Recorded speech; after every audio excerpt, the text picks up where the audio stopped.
Vous avez vu? À chaque fois, ça commence un peu pareil. Les tribus arrivent, les embarcations différentes ne forment plus qu'un, le grand radeau du ciel. On reconnaît certains visages, d'autres nous semblent encore lointains, et pourtant, il se passe quelque chose. On est prêt à vivre nos clameurs. Le rassemblement fourmille, les journées sont pleines. On partagera souvenirs, inventions, découvertes.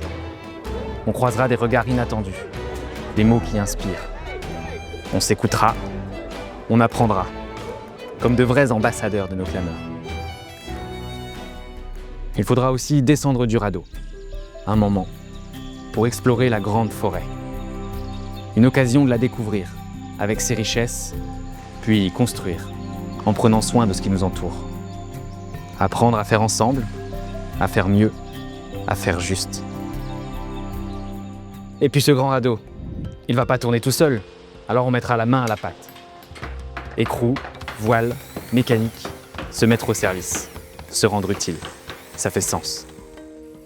Au milieu de l'agitation, il y aura aussi des pauses, des coins hors du temps, à l'écart, entre jardins suspendus et quartiers des veilleurs. On s'y perd exprès. Pour souffler, réfléchir, comprendre que la rencontre, ce n'est pas juste croiser, c'est tisser.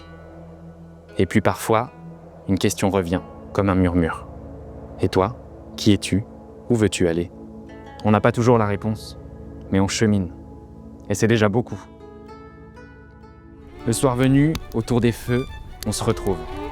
Pas besoin de grand-chose. Une chanson, un regard, un jeu. Et juste comme ça, sans effort, on est liés. Cette année, il y a même des nomades qui recevront le don de l'Esprit Saint. On partagera ça avec eux.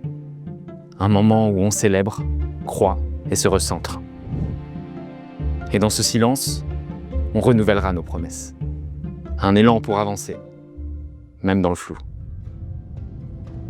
Et puis, viendra la dernière soirée.